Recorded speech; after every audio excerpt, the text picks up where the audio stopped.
sesumbar Lindho bumi gonceng kumaludhuk guntur ketup lumembak penyu kumambang Dosang Wisnu Bathara kang ngarsa nglebur wiyati iladal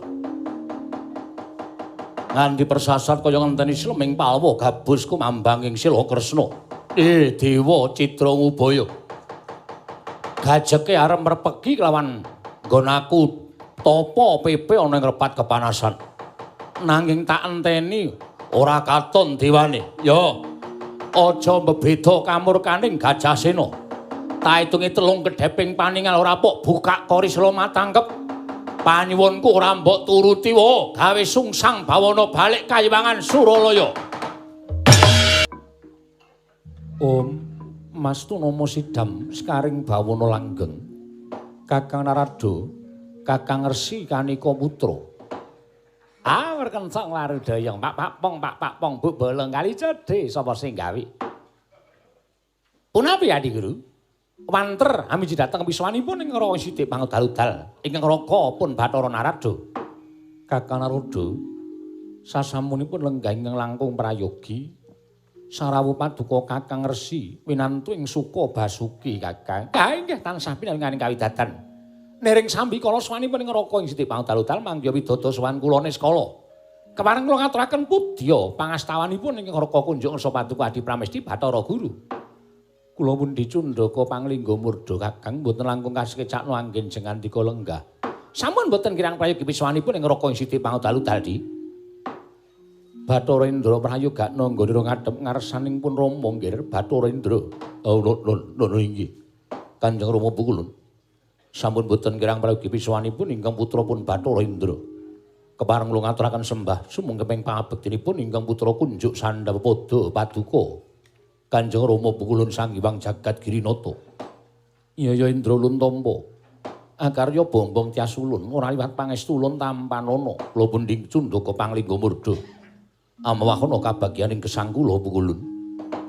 Kakang Narada mesti kemawon ndadosaken kejut raos sing manahipun Kakang Resi krana dinten sakmangke Kakang Narada kula biji sowan wonten ing Bali Martya Kunda Manik. Kakang Resi Kanika Putra mila sepinten kalepatanipun ingkang rayipun Manik Maya diagung pangaksama paduka Kakang Narada. Dinten sakmangke kula boyongi rawuh wonten ing Bali Martya Kunda Manik Kakang Resi Kanika Putra. Alah Di. Sampun dados kewajibanipun ing Raka Sidik Pangudal-udal tansah mastuti dhateng sabda tama paduka Adi Pramesti Bathara Guru jernyatanipun. Paduka menika dados nalindraning para Jawata. Sedaya wonten ing sandhap panguwaos paduka Adi Pramesti Bathara Guru mila sampun ngantos kakersakaken ing wanci rina nadyaning wanci ratri ing Raka Sidik Pangudal-udal boten badhe suwaling kayun tansah mastuti dhateng sabda pangandika paduka Adi Pramesti Bathara Guru namung yen dadosaken gugup raos sing manahipun ing Raka wonten menapa dene paduka ngawontenaken pepanggihaning para Jawata mongko beneh kalan adat ingkang sampun Adi Guru. Kakang Narada Adi Guru wonten dawuh Kakang Narada mugi andadosna ing kawuningan sampun sawetawis wonten moganipun titah nanging sanes titah sewantah ing wujud menungso menika mboten sawetawis wekdal ingkang kepengker mbok menawi Kakang Narada tasih kemutan anggenipun Kakang Narada nampi suwanipun Gajah Sena inggih menika turun Gajah Irawana ingkang sakmangke nyuwun kasuwargan jati tumunten dipun semayani dening Kakang Narada dinten sakmangke Gajah Sena lajeng alampah tapa pepe wonten ing repat kepanasan menika badhe kula rembak madyaning paheman Datul ing Bali Martya Kunda Manik menika Kakang. Dalah. Inggih, sawetawis panci mekaten. Gajah Sena sowan kersanipun ing Raka Sidik Pangudal-udal piyambakipun motah badhe nyuwun kasuwargan. Monggo nyatanipun swarga menika papanipun para titah. Jer Gajah Sena menika nuwun sewu nadyan turun Gajah Irawana. Nanging wujudipun satu kewan menika mboten pantes menawi dipun dadosaken tinggal kalian para titah ing manjing wonten ing swarga Nurkastuba. Mila tumunten ewa kaya manahipun ing Raka Sidik Pangudal-udal tumunten Gajah Sena kula dhawuhi supados anengga sawetawis wonten ing repat kepanasan. Namung ing dinten sakmangke menika dereng wonten pangandikan saking Adi Pramesti Bathara Guru dipun keparengaken lan botenipun gajah sina manjing wonten ing kasuwargan menika wonten pangaos paduka Adi Manikmaya. Mila dinten samangke menika wonten kalodhangan pepanggihan wonten ing Bali Marti Kudha Manik. Tumunten kula cumadong dawuh kula cumadong dawuh menggah kados pundi supados samangke ngrampungaken perkawisipun Gajah Sena menika. Menika ingkang setunggal. Inggih, Kakang Trada. Mbok menawi Adi Guru kalih piyang wonten bab angka kalih ndadosaken gara-gara kayiwangan. Sumukipun kayiwangan ngantos sundul ngawiyat Kakang dipun sababaken saking atmajanipun inggih menika titah paduka wayah paduka pun Prabu Pandhu Dewayana kaliyan Dewi Kunthi Talibrata ingkang wujud bungkus ingga sapringgi menika sampun gangsal welas warsa. Bungkus menika mapan wonten ing wana Tikbrasara kasetrakaken dening Prabu Pandhu Dewayana. Ewadene dinten samangke dereng pecah saking bungkus mongko saya dangu saya ageng ketingal bilih bungkus menika tansah gereng-gereng tuwin ngedalaken Prabawa lesus wonten ing telenging wana Tikbrasara. Nah menika ndadosaken sababipun kayiwangan nggadahi daya panas ingkang ngantos damel geger para Jawata. Ing mekaten Adi Guru daya-daya sakmangke kula aturi paring dawuh. Menggah kados pundi kerampunganipun perkawis menika? Babakan bungkus kalian Gajah Sena menika monggo kula aturi paring pangandikan ingkang Raka Istri pangudal-udal nedya mastuti dhateng dawuh paduka Adi Pramesti Bathara Guru Adi Manikmaya. Ten Kakang Trada. Inggih. Panci dinten sakmangke kula ngamontenaken pasewakan pepanggihaning para Jawata. Sampun wonten margi ingkang badhe kula aturaken dhateng ngersanipun Kakang Trada. Tumuntun kula aturaken mbabaraken kados pundi pangandika paduka Adi Pramesti Bathara Guru. Kakang Trada ingkang sepisan titiwahyaning mangsa kala sampun paripurna kasutapanipun atmajanipun Pandhu ingkang wujud bungkus ing mapan wonten ing wana Tikbrasara. Atmajanipun Pandhu ingkang wujud bungkus menika sampun titi wahyaning mangsa kala medal saking bungkus. Inggih, lajeng nanging pecahing bungkus menika mangke mboten badhe saged pisah. Tuwin wonten gandeng cenengipun kaliyan Gajah Sena jernyatanipun Gajah Sena mboten saged minggah wonten ing kasuwargan jati nanging kasuwarganipun Gajah Sena kedah tumimbal lair malih wonten ing Madyapada. Oh mekaten, inggih. Mila ingkang saking menika Kakang Trada kula aturi merpeki dhateng pun Gajah Sena. Paringana dawuh bilih piyambakipun badhe nampi kasuwargan menawi saged ambedah bungkus ing mapan wonten ing wana Tikbrasara ing angka kalih. Kakang Trada kula aturi dawuh kaliyan Atmaja Ulun Bathara Bayu kinen paring sandangan kaliyan atmajanipun Prabu Pandhu ingkang mapan wonten ing telenging bungkus ingkang sampun gangsal welas warsa mapan wonten lebeting bungkus. Mekaten Di, inggih. Jumbuh kaliyan busananipun Bathara Bayu jernyatanipun menika dados atmaja seswanipun Bathara Bayu Kakang Trada. Sedhem prastawa dawuh paduka Adi Pramesti Bathara Guru boten duna dongkap anggenipun ing Raka nampi. Tumunten dinten sakmangke benjang menapa kalilanan pinanggih kan Bathara Bayu miwah merpeki dhateng pun Gajah Sena. Boten ngentosi benjang menapa mangke dinten menika ugi Kakang Trada kula paringi palilah nilaraken Bali Marti Kudha Manik tumunten manggi kelahan pun Bathara Bayu menapa dene Gajah Sena. Kekalihipun menika boten badhe wonten sambung cenengipun antawisipun Gajah Sena kaliyan atmajanipun Prabu Pandhu inggih wujud bungkus menika Kakang. Ah inggih ngestakaken dawuh. Menawi dinten sampeyan kalilanan kula madal saking Bali Marti Kudha Manik kula nyuwun pamit Di. Kakang Trada ngatos-atos pamujinipun Adi Guru ingkang kula suwun muga mugi lebda ing karya ingkang Raka Siti pangudal-udal mugi-mugi tansah mangya widodone skala Kakang Resi Narada. Inggih. Trada bapakku. Dangu kelawan aku ana wigati apa? Ah, Bathara Bayu. Ana dawuhmu apa? Aja kaget ya. Ora kok merga kareping pulon Bathara Trada nimbahi kelawan jeneng kita babar pisan ora nanging iki minangka dadi lantaran dawuhing Sang Hyang Jagat Girinata. Ana kewajiban ingkang kudu kita sangkul. Kewajiban ingkang kudu tak tindakake. Ngene. Gandeng dina samengko iki ana titah ingkang lair ora kaya dene lairing menungsa lumrah ya kuwi atmajaning Prabu Pandhu ingkang lair wujud bungkus mongko kasetrakake ana ing telenging wana wis 15 taun Bungkus kuwi mapan ning telenging wana, ya mung eloke. Bungkus sing ora mangan ora ngombe mau 15 taun teka isih urip. Katon nggone tansah gumlundung greng-greng sarta ngetokake Prabawa lesus prakempa. Ya. Mula tumuli Sang Hyang Jagat Girinata dawuh karo panjenengan ulun. Bathara Bayu kinen manjing telenging bungkus kita kinen maringi busana lan atmajaning Prabu Pandhu ingkang 15 taun ing telenging bungkus mau. Sandangan ya. Miturut ngendikaning Adi Pramesti Bathara Guru sandangane tan prabeda ya dene jeneng kita. Sumping pudak sinumpet kelat bau bali bar manggis ingkang bilah tekan kendakane kampuh poleng Bang Bintulu kalung Nagabanda. Yo. Kampuh poleng Bang Bintulu lho. Yo. Dikai kathok jero aja ming kampuh tok. Wah, iya. Kuwi ya poleng. Sakarmu nek kuwi sakarmu. Poleng apa ora iki sakarmu. Wah, iya. Ngono ya, Nger? Yo. Sago. Yen pancen kita sago gage mlebu jroning bungkus.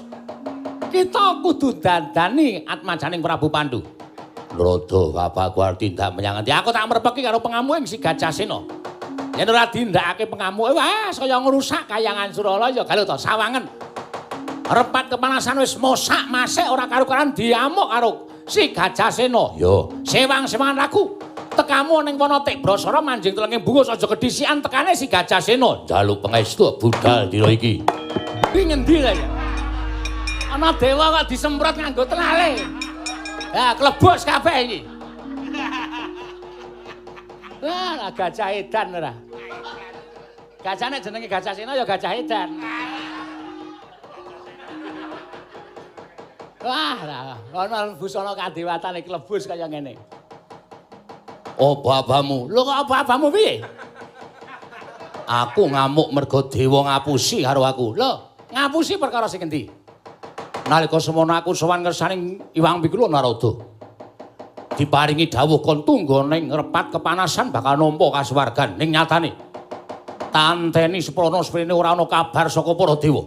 Mula ora aneh yen gempung rasaku tumuli aku ngamuk ana ing repat kepanasan. Tak orak-arik supaya dibuka kori selo matangkep. Ora bakal dibuka. Bukae jam 5. Jam 4 lagi ngamuk aja ora bakal dibuka. Aja sembrono aku nesu tenan. Iya, aku ngerti nek kita nesu tenan iki aku ngerti. Lah wong apa-apa tok dukiri, watu-watu tok dukiri. Kabeh tok rusak bubras langkrah kaya ngono. Sabar ya Gajasena, sabar. Sing jeneng wong gayuh kasuwargan mono ora tok penak kaya kita kuwi.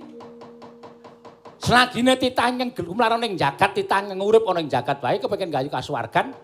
Tansah tumindak ingkang becik netepi marang kapercayane manembah marang panguwasaning Gusti, manut karo kapercayane dhewe-dhewe kuwi wae nek nganti klepetan dedosan sithik kudu nyaur nalika arep gayuh kasuwargan. Lah kok kita sejering gajah kok penak banget njaluk swarga iki anggape swarga iki sing gawe mbahmu napa ya? Ora ngawu gawar ngawur swarga kagungane sing gawe urip. Monggo swarga iki papaning para menungsa ingkang wis tramakake uripe, jumbuh karo apa kang dadi jejere. Yen pendhita-pendhita sing apik, yen ratu-ratu sing becik, yen patih-patih sing becik. Kelakuane lan tindak tanduke nalika urip ning alam padang kuwi bakal gayuh kasuwargan. Lha ora gampang. Ora gampang apa dumeh kita kuwi turu ning Herawana iya. Apa dumeh kita kuwi turu ning Herawana gajah titianing Bathara Indra ora mesti. Ora mesti kita terus gampang entuk kasuwargan. Budaya aku entuk kasuwargan ya saka para dewa, ora ya saka para dewa. Yen ora menehi kasuwargan ya kula gading kose. Kose kanjur ngamuk kanjur apa pardi gading apa pardi gading. Sakepenake dhewe ya. Iki ana dawuh saka Sang Hyang Jagat Girinata. Dawuhe piye? Ya kita kuwi sing apik lho, sing basa.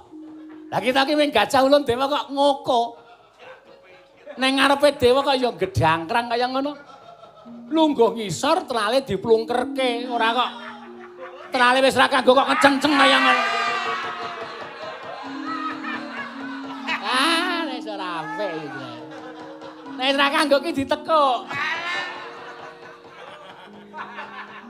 Ora rekoso ning gawa. Yen kita manut karo dewa mongko bakal tinarbuka dalan ing kasuwargan. Wis wis. Mekaten Bu Kulun. Lah iya.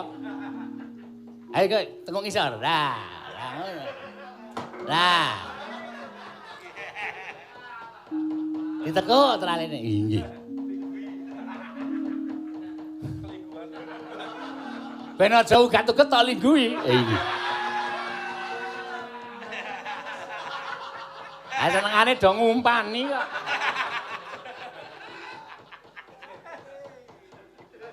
Inggih, Bu. Iya. Kados pundi dawuhipun? Ngene.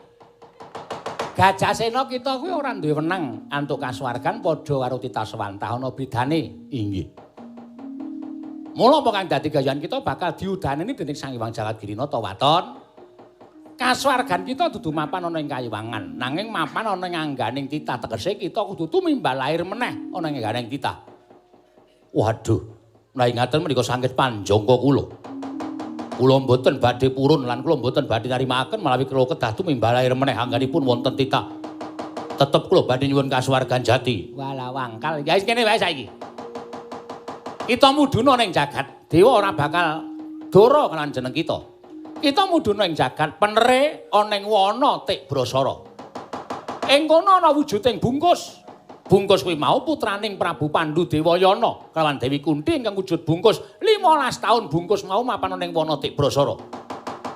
Bayi ing mapan ning jroning bungkus kuwi mau durung tekaning mati ning isih urip. Janji kita iso mateni bayi ing mapan ning telenging bungkus mau lan iso bedah wujuding bungkus. Kita bakal antuk kasuwargan. Nyuwun pamit Bu Kulun. Dawuh. Sesuk meneh kita bedake ya, aja tok padake. Aja tok padake Durna karo Bathara Narada aja tok padake. Inggih ngestaken dawuh kula nyuwun pangapunten Bu Kulun. Ya, wis ora dadi ngopo. Apa-apa kok njar tok gawe blak-blak trung det. Ah. Digateke ya penyarian. Inggih ngestaken dawuh.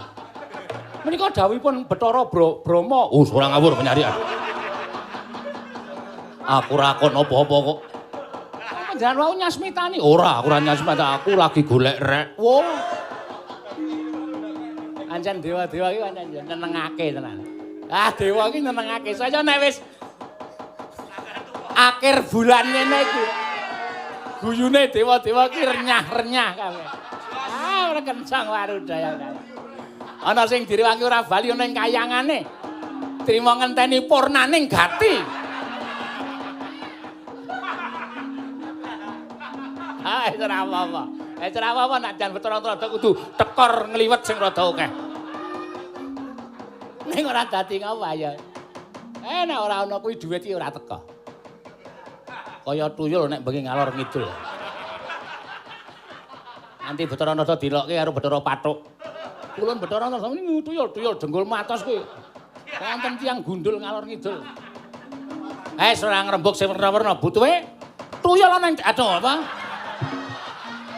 Bungkus ana ing Tik Brasara kudu bedah, Gajah Sena kudu tumimbal lair meneh ana ing jagat. Ndara Permadi. Kok sumusul enten wana, Den? Mengke nek dipadosi Kang Rama, dos pundi menapa mboten nampi duka? Kakang Semar. Nggonku prapta ning wana Tik Brasara, wis antuk palilahe Paman Yama Widura. Apa dene Kanjeng Rama Prabu Pandhu. Nggonku bakal melu nunggu kelawan Kakang Mas Bungkus ing mapan ning wana Tik Brasara Kakang Semar. Lah nggih monggo. Iki alas sing gawat keliwat wingit kepati lho Ndara. Ampun adoh-adoh kalih kula kalih Gareng kalih Petro kalih Bagong. Mengke nek enten napa-napa ndak kula dicucuh. Banjur lenggahing Kakang Mas Bungkus menyang endi Kakang Semar? Nggih sekawit nggih wonten mriki ning anggere ditinggal mingset sedhela gumlundung. Elokipun Bungkus kaya urip. Jabang sing teng jero sing pun 15 taun kaya ndrebala tumangkar sugenge ingkang raka gumlundung mawa Prabawa Lesus. Niki pun tekan kidul rika, iring alas ingkang mapan wonten kidul mrika, Ndara. Wah, pancen kepara nyata dawuhing dewa. Ora gampang nggonku nggayuh kasuwargan nyatane Bungkus. Pendak-pendak tak uncalake nganggo traliku. kebentus watu ketatap wit gedhe tak kira remuk lah kok jebul isih gumlundung kaya masak jake wani karo Gajah Sena ya aja sambat kaniaya tak gunake landheping gadingku tak tujah wujuding gadingku teka mati dening aku kowe bungkus nancep nang gading parandene sak mangke Jejaka ingkang manjing telenging bungkus atmajaning Prabu Pandhu Dewayana ingkang wis dungkap dewasa saya suwe saya krasa lara ponang gading kekalih ingkang tumancep telenging bungkus cinandhak wani mawi asta tengen lan asta kiwa den sempal ponang gading kalaning jagat gaweaning para dewa dadi jalaran pati ning Gajah Sena parandene gading manjing telenging kuku Jejaka mapan telenging bungkus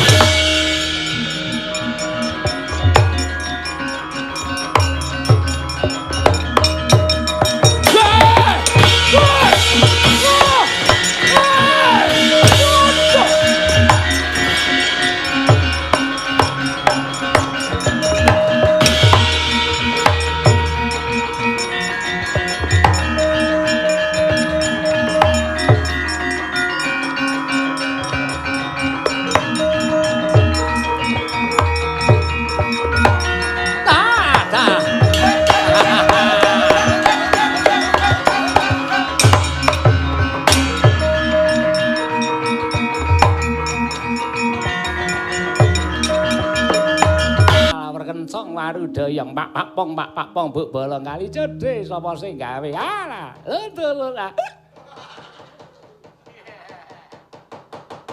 wis kelakon panjangkaning para dewa Gajah Sena manjing tumimbal lair ana ngangganing Jejaka ingkang mapan telenging bungkus mongko wis 15 taun suwene ora ta ya bareng metu alah kok blengah-blengah kaya ngono wah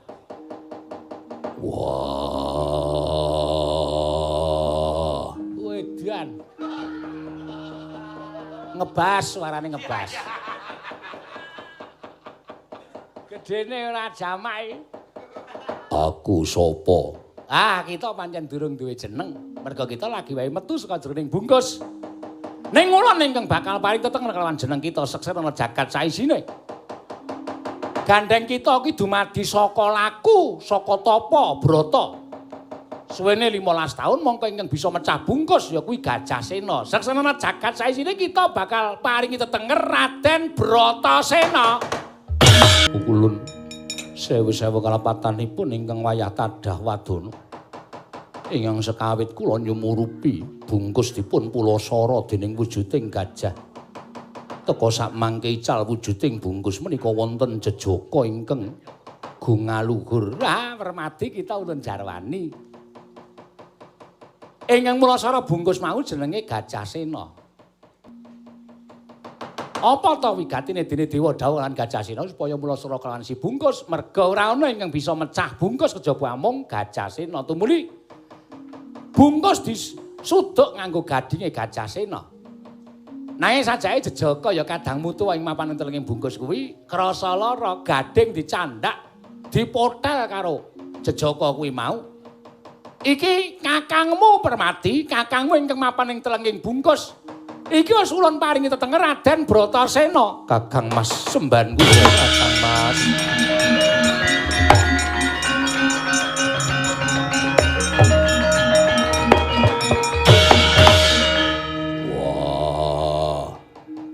Iki sapa? Iki adimu. Adi kuwi apa? Adine Tela. Dikaki gula Jawa terus dibuntel dong gedang. Ae lemet. Njaluk. Wong ngomong kok njaluk ora. Ngeli to. Ning alas suwe banget ra mangan apa-apa. Iki adiku. Iya. Jenenge sapa? Permati. Permati. Iya. Wah, lha kuwi wong apa setan? Jalarati lho, Petro, Jalarati. Iki bendaramu. Lagi tepung pisanane ngunekke setan. Belum gaji. Durung menehi gaji kok ngunekke setan ya, Gong. Heeh. Oh, keparat iki. Hei! Ora sembrana iki. Iki juragan kita kok ngunekke keparat. Sopo kowe? Kula abdi panjenengan. Abdi kuwi apa? Abdi kuwi sak dhuwuring ratu. Wes. Jengkol kita ya ora. Omong ngono kok engko tak genake dhewe. Om Petro ki senengane nggon guyon kok nek karo Bendoro ki nek ora dijak guyon kereng banget iki. Nek ora kulino jak guyon wah, tangan besi iki ya, Kang. Heeh. Rupane wis ora kedep ngono. Abdi niku batur. Batur ya. Batur niku tukang ngladeni, pamane. Sampeyan niku wonten daya. Terus kula sing ngeteri wedang. Wah, ngono. Nggih. Nek dayoe ora ngelak, dombe dhewe. Angel iki terus nek jelaske suwe iki. Iso tekan jam 12 iki nek jelaske. Heeh. Mengke nganu wonten pelajaran tentang abdi. Abdi nu pengrawite Pak Anom. Niku abdi. Nek pengrawite dhewe jenenge Batur.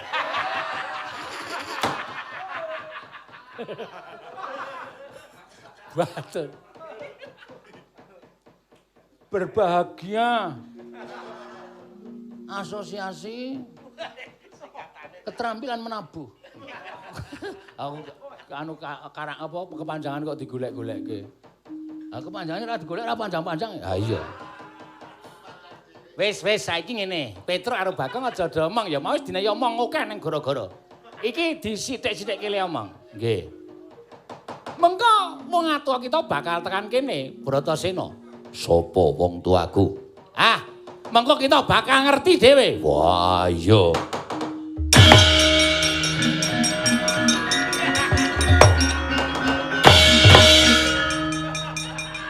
Iki apa wong tuaku? Iki ya ngopo to, Mir? Iki sing diarepke Bathara-Antarada iki sinuwun Prabu Pandhu karo Dewi Kunthi. Ah kok kowe teko iki ngopo? Wah, aku termasuk tuwa. Neng kowe dudu bapakne kae, aku bapakmu. Wong murah. Oh, ngerti nek kowe iki bapakku. Minggat to kono. Iki arep rembug wigati ndak ra bubar-bubar. Wah. Iki sapa iki? Iki sapa? Ndara sinten wau? Bratasena. Wah. Iki sing nang jero bungkus. Heeh. Lah sambele? Wow. Bungkus wah. Ora bungkus pecel. Nih, kene tak maskeri cangkemmu ngene, Mir. Men ra omong. Wong kok arep kok kencengen. Kok ben ra iso ambekan. Iki masker apa kok ambune prengus? Tone ya apa? Cawet kowe.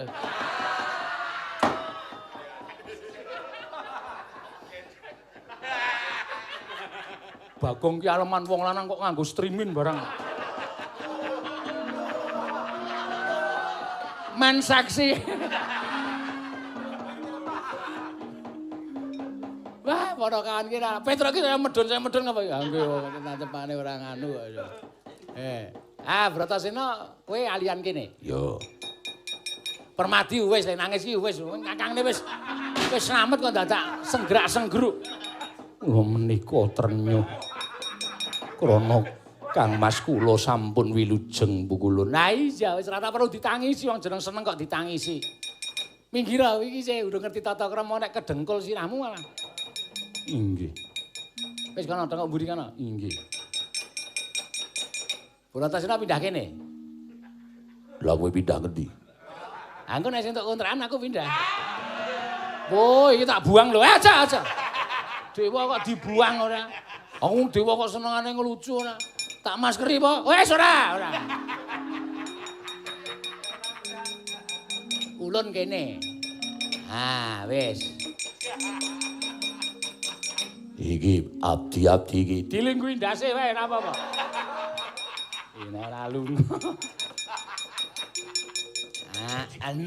Nah, kuwi pernah. Wah, ayo gagasan yo, Pak. Lah wong kuning ora tau kena sinar matahari. Neng jero bungkus awake kuning.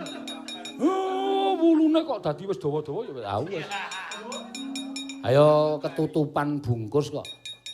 Iki aku entuk pentas ora iki. Ha ngopo? Aku ditutupi. Ambo ya golek nggon sing jembar. Wis ora eksis nek carane ngene. Ora tengok kono, kuwi kono sing lingguhi. Sinten? Lho. Puntadewa kon lungguh ngendi? Oh, nggih. Ya nek melu nek ora.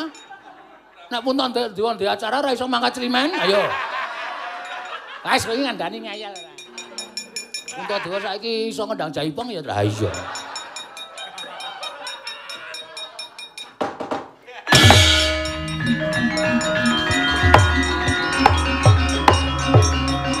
Nah, kene ya.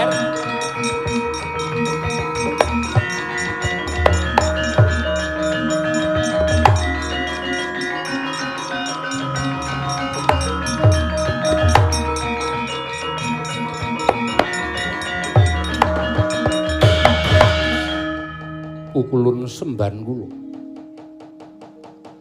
Nalika semanten wonten atur saking Yai Ama Widura bilih anak kula bungkus.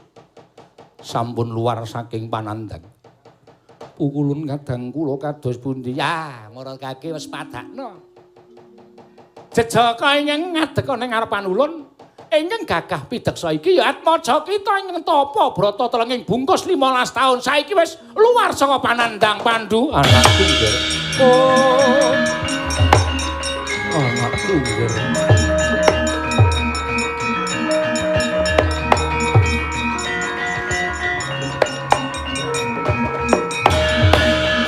Anakku cah bagus. Anakku bocah jentara. 15 taun nggone sira nglakoni tapa ning telenging bungkus. Dina samangka wis ruwat panandangmu. Ha iya, iki tumuli ulun paringi tetenger Raden Bratasena. Menapa kula badhe kepareng-paring tetenger pukulun. Nah, monggo. Jer kuwi anakmu lanang kula aturi nyekseni. Bilih sak mangke anak kula badhe kula paringi pusaka asma Raden Gandawastratmaja. Gandawastratmaja prayoga, Pak.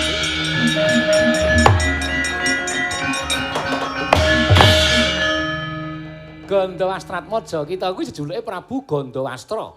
Gandawastratmaja dadi putraning Prabu Gandawastra. Inggih kasinggihan mekaten. Ngaturaken panuwun ingkang tanpa pepindhan pukulun. Ya. Iki sapa? Iki wong tuamu Sudarma kita, Prabu Pandhu Dewayana Nalindra Ngastina. Wah. Pandhu bapakku aku ngaturke bekti. Iya tak tampa cah bagus. Lah kae jeneng mburi ae sapa? Iki kadang kita. Kadangmu tuwa. Kakang kita ya kuwi si Puntadewa utawa si Pambayun. Wah, Puntadewa kakangku aku ngaturke bekti. Iya Yayi. Bratasena Gandawastratmaja pun kakang tampa. Aku mbiyen kok ora tok jenenge Ismayatmaja. Diapure kaya dingklik ngene kok. Ismayatmaja. Ayo saora-orane iki ora apa tok jenenge Nayantaka Putra. Aku kok ora tok jenenge Bogasari, Pak. Bogasari. Wis ora nyambung kowe kok. Bogasari. Bapak jenenge Boga Sampir to? Heeh. Anggepe kuwi minuman apa piye? Iki ditekdan ae ora jenenge kok Bogasari ya ora pas ya. Wis kantinan marang Kraton Negara Ngastina. Waduh, rampung kok. Heeh. Tapi ya digawe kisruh supaya ora rampung-rampung ya. Ak dhewe wira. Mah, kesel itu. Heeh. Wis kliwat 5 e. Oh, iki nek apa mau diitung rupiahan ki wis. Pak, sapa ki? Pak Bambang Hernawa ki wis tombok diwene ngatos suarane. Aku kula niku lucu ora tego guyu ora apa-apa. Aku dadak mbantu guyu niku ning ati lara lho sebagai seniman humoris. Niku nek sampean ngendi kaya ngono padha karo nyepelekke kula. Ora dewa ajiar nang. Angel lho dadi pemain humoris ki. Nek ora lucu dipaido, nek lucu engko dikira ming gojekan. Lah coba sampean wayangan dewa tok ora nganggo lucu. Apa betah sing delok? Oh. Ngene. Pak, rene. Lah ngopo? As aku sengit kok kene gabung kene. Oh iya.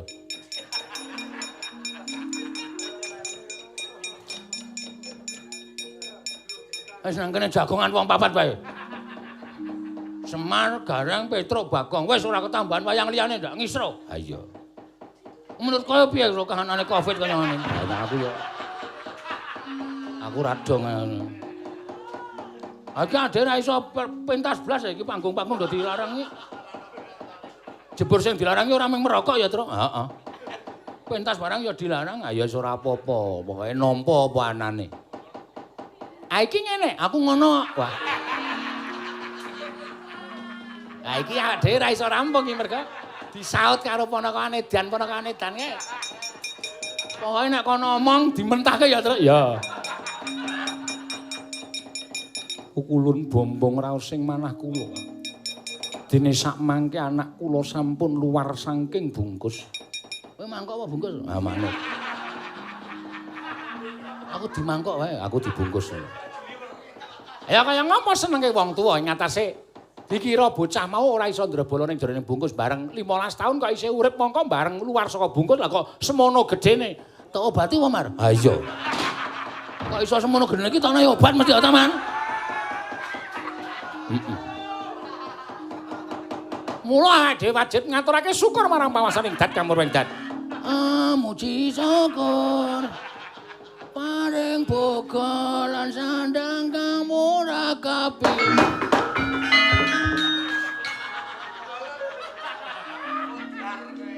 Kapok. Dundri tata krama ora. Kae sing ngendika wong tuaku, sing ngendika dewa kok mung dimentahke ro suasu.